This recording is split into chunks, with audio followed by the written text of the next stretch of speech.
ஜோதிட நேயர்கள் அனைவருக்கும் வணக்கம். இன்னைக்கு நம்ம சேனல்ல என்ன பார்க்க போறோம் அப்படின்னு பார்த்தீங்கன்னா, மே 31ஆம் தேதி வைகாசி மாத பௌர்ணமியானது வருகிறது.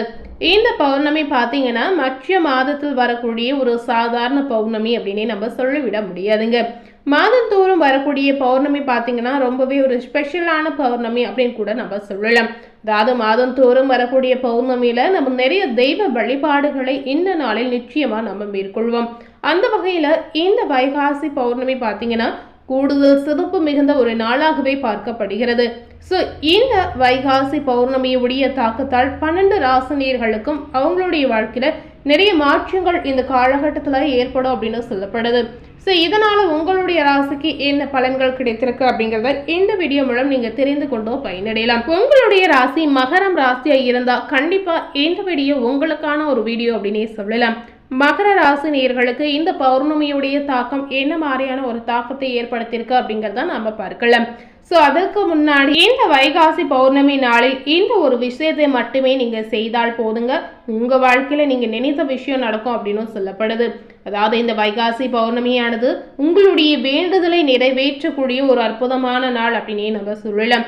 நீங்க என்ன நினைத்தாலும் சரி, உங்களுடைய ஆசைகள் எதுவாக இருந்தாலும் சரி, உங்க வாழ்க்கையில ஏதாவது முயற்சிகள் எடுத்துக்கொண்டாலும் சரி, அனைத்துமே இதனால நல்லபடியாக நடக்கும் அப்படின்னே நம்ம சொல்லலாம். பொதுவாகவே அமாவாசை பௌர்ணமி இந்த 2 நாட்களும் பார்த்தீங்கன்னா மாதந்தோறும் வரக்கூடிய ஒரு முக்கியமான நாளாகவே நம்ம பார்க்கலாம். பிரபஞ்ச பேராற்றல் தகுந்த நாட்களாகவே இந்த நாட்களை பார்க்கப்படுகிறது. அதிலும் இந்த பௌர்ணமி பார்த்தீங்கன்னா ரொம்பவே பலன் தரக்கூடிய ஒரு நாளாகவும் சொல்லலாங்க. அதுவும் வைகாசி பௌர்ணமி பார்த்தீங்கன்னா ரொம்ப ரொம்ப ஒரு விசேஷமான நாள் அப்படின்னே சொல்லலாம். ஸோ இதனால இந்த நாளில் நீங்கள் இந்த வேண்டுதலை செய்யும் போது கண்டிப்பாக இது நிறைவேறும் அப்படிங்கிறது உறுதியாகவே சொல்லப்படுது. ஸோ ஒவ்வொரு மாதத்திலும் வரக்கூடிய பௌர்ணமியில சிவபெருமானை நிறைய பேர் வழிபாடு செய்வாங்க. இந்த வைகாசி மாத பௌர்ணமி நாளில் அதே மாதிரி நீங்க தெய்வ வழிபாடுகளை மேற்கொள்ளலாம். இந்த பௌர்ணமி பார்த்தீங்கன்னா அனைத்து தெய்வத்திற்கும் உகந்த நாளாகவும் பார்க்கப்படுகிறது. அதே போல் எப்பொழுதுமே பார்த்தீங்கன்னா விசாக நட்சத்திரமோ பௌர்ணமியோ ஒன்றாக சேர்ந்து வந்து வைகாசி விசாகமாக தான் நம்ம வழிபாடு செய்வோங்க. ஆனா இந்த வருடம் பார்த்தீங்கன்னா விசாக நட்சத்திரம் முடிந்த பிறகுதான் இந்த பௌர்ணமி திதையானது தொடங்குகிறது.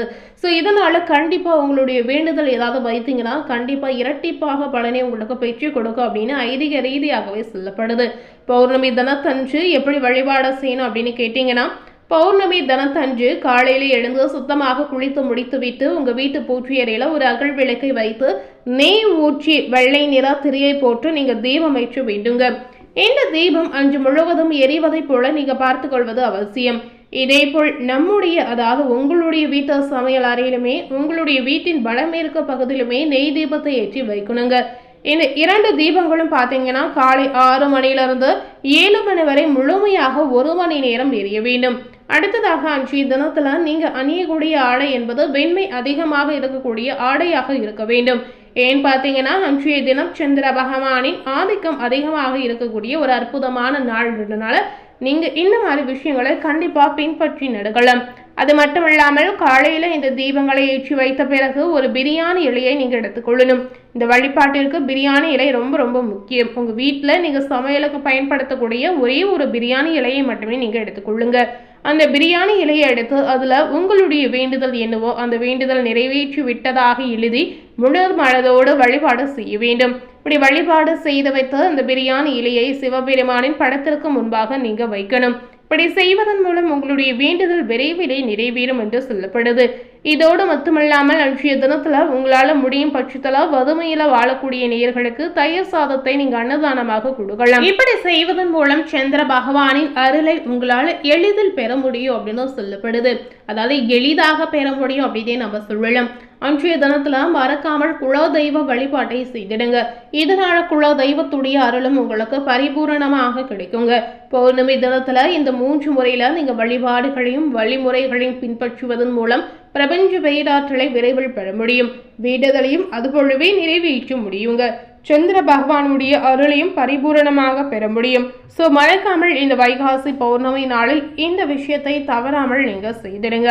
இந்த வைகாசி பௌர்ணமியுடைய தாக்கத்தால் மகரம் ராசினியர்களுக்கு என்ன பலன் கிடைச்சிருக்கு அப்படிங்கிறத இதனை தொடர்ந்து நாம இப்போ தெரிந்து கொள்ளலாம்.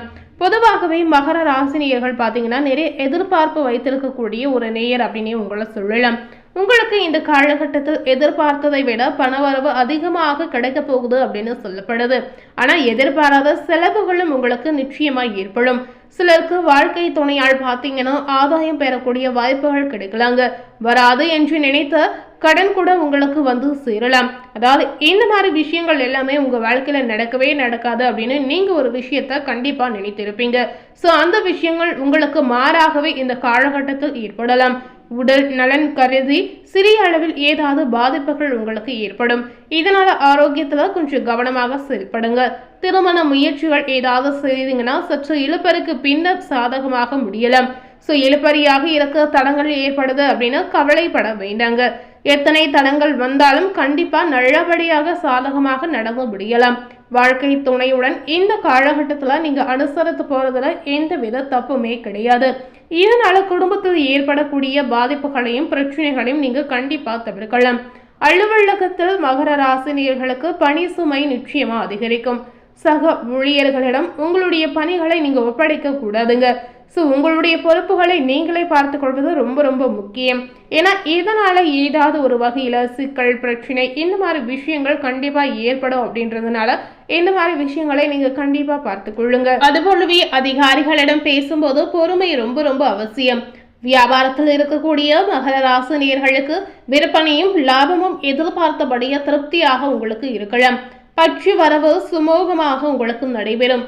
கடையை விரிவுபடுத்துவது போன்ற முயற்சிகளை இந்த வாரம் நிச்சயமா நீங்க மேற்கொள்ளலாம். குடும்பத்தை நிர்வகிக்கும் பெண்களுக்கு மனதிற்கு உற்சாகம் தரக்கூடிய சம்பவங்கள் நடைபெறக்கூடிய வாய்ப்புகள் இருக்கிறது. ஸோ பெண்களுக்கு பார்த்தீங்கன்னா எதிர்பார்த்த நிறைய நல்ல விஷயங்கள் இந்த காலகட்டத்தில் உங்களுக்கு நிச்சயமா ஏற்படும். சிலருக்கு பிள்ளைகளால் ஆதாயம் கிடைக்குங்க. கணவருடன் வாக்குவாதம் செய்யாமல் அனுசரணையாக நடந்து கொள்வது உங்களுக்கு அவசியம். ஸோ பெண்மணிகள் முடிந்த அளவுக்கு இந்த மாதிரி விஷயங்களை நீங்கள் கண்டிப்பாக பார்த்து கொள்ளலாம். இந்த காலகட்டத்தில் மகர ராசினியர்கள் எந்த மாதிரி தெய்வ வழிபாடுகளை மேற்கொள்ளணும் அப்படின்னு கேட்டிங்கன்னா முருகப்பெருமான் வழிபாடு உங்களுக்கு சிறந்ததாக இருக்கும் அப்படின்னு சொல்லப்படுது. அது மட்டும் இல்லாமல் தினமும் காலையில் எழுந்து உங்கள் வீட்டு பூஜை அறையில் தீபம் ஏற்றி மனதார வழிபட்ட பின்னர் நீங்கள் எந்த ஒரு விஷயமானாலும் செய்யலாங்க. காலையில் எழுந்த உடனே தவறாமல் இந்த ஒரு விஷயத்தை தினசரி செய்திடுங்க. இந்த ஒரு விஷயத்தை நீங்கள் செய்து வரும் பொழுது கண்டிப்பாக உங்கள் வாழ்க்கையில் பாசிட்டிவான நிறைய நல்ல விஷயங்கள் நடக்கும் அப்படின்னு சொல்லப்படுது. ஸோ பாசிட்டிவான விஷயங்கள் நடக்கணும் அப்படின்னு ஆசைப்பட்டீங்கன்னா இந்த மாதிரி விஷயங்களை தவறாமல் செய்திடுங்க.